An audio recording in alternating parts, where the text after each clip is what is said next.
I'm Brad Levitt, President of AFT Construction. Thank you for tuning into our YouTube channel. Make sure to like, comment, subscribe down below. And today we're on site at one of our projects in Silverleaf, and we're going to be talking about, can you be your own GC as a homeowner?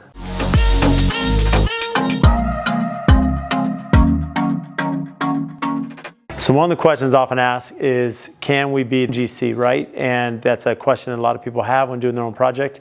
And when you think about that, just speaking about the industry in itself, right? To understand the construction industry. And I'll give a couple examples. I know a commercial builder, right? If you're a commercial builder, a lot of times they're hired to go work in these remote locations. You know, their home base may be here in Phoenix, Arizona, but they could be building a charter school in New Mexico and then go to Dallas and then Oklahoma. And what ends up happening is, even if you're a licensed contractor, one of the drawbacks is that when you go to a new market, if you're not there permanently and it's a one-off project, typically you're not going to get the A-plus trades, right? The good trades, the good companies are out there performing the work. And the reason being, they know that, hey, they're here in town, they're going to work with companies that they, when they go through the insurance requirements, the pre-qualification, there's a lot of work to that. So when in the commercial field, you know, you're typically not getting the A-plus trades because they know you're here for this job and you're gone, right? So there's a lot of work. Just as, not just marketing, but as you go work for a new client, there's a lot of work to get started. Now, think of it as well as a pool contractor, right? I have clients tell me, hey, Brad, I want to run, you know, do my own pool. And you think about a pool contractor, it's almost like a mini general contractor. You know, a pool contractor, in some cases is self-performing in every aspect of the pool, but in a lot of cases, you know, they're hiring an electrician, they're hiring a plumber, mason to do some of the hardscape. And so they're managing all these aspects. Well, when you look at it, there's a lot of detail. So when you think about, do I want to be the GC of my own house? Well, from a general contractor perspective, you look at this is when you do your first house, you're going to gain a lot of experience to your next house and to your third. And so as you continue to build houses on that resume, whether it be hillside or flat lot, and the more complicated homes you get into, there's so much you learn, right? You learn to the process and the effective schedule.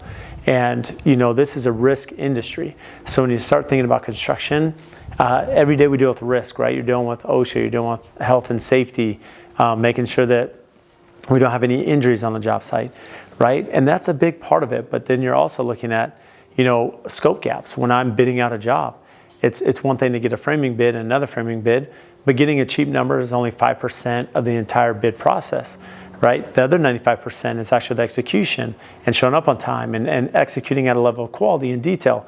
And although we can rely on the city to some extent, right, as we submit plans, as they come out and do their inspections, you know, they're only going to catch some of the items. But us as general contractors, it's our responsibility to understand the plans and the details to make sure that everything's executed. So when you think about it as a homeowner, you just don't have the experience of every single detail. There's so much that goes into a house. And so there's a lot of coordination that ends up happening with making sure you get the right drywall companies to bid, right? The right framing companies, concrete. You know, how's that installed? Are you QCing it throughout the process? What goes before when? When should you schedule certain people? How long is the duration, the scheduling? So there's so much complexity that's why we talk about that it's really important to hire a GC. Not, you know, this isn't a pitch for us by any means, but as you're looking at your project, you know, there's a lot of value to find a general contractor that understands the scope of work, that understands the risk, right? That understands the insurance requirements for the subs, that understands code, you know, healthy living, you know, all these different elements that go into the building process. And that's why by having a GC that is trusted, that has a good reputation, that has good qualifications, right? They're going to help execute a product that's going to be better because, again, just like anyone in their medical practice, right? You call it a practice, you practice over time. And any surgeon, you know, any dentist, for example, you're going to be a lot better dentist, you know, 20 years down the road than your first day out of dental school. And it's no different than any doctor, right? As you practice, you know, that trade and that craft, you know, over time you become more skilled. You understand the industry much better, and it's no different in construction that over the years, as you built more houses and you have more of a pool of contractors, it gives you a better wealth of knowledge, a better understanding, and of course, a better product in the end.